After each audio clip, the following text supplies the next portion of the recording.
আমার আজকের রেসিপি দুধ পুলি পিঠে। সেজন্য এখানে পুলি পিঠের জন্য আমি পুর তৈরি করে নেব। নারকেল আর গুড় দিয়ে দিলাম। অল্প একটু জল দিয়ে নেড়েচেড়ে গুড়টা মেল্ট হওয়া অবধি একটু রান্না করে নেব।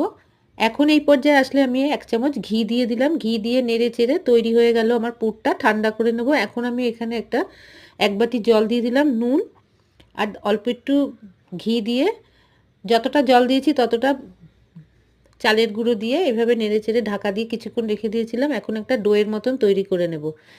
ভিজে কাপড় দিয়ে এইভাবে ঢাকা দিয়ে রাখলাম।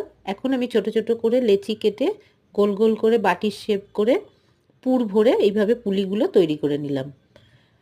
এখন এখানে চুষি পিঠে তৈরি করব, সেজন্য এখান থেকে অল্প অল্প করে ডোর থেকে নিয়ে এইভাবে চুষিগুলো তৈরি করে নিয়েছি। এখন পিঠেটা জাল দিয়ে নিলাম দুধের মধ্যে।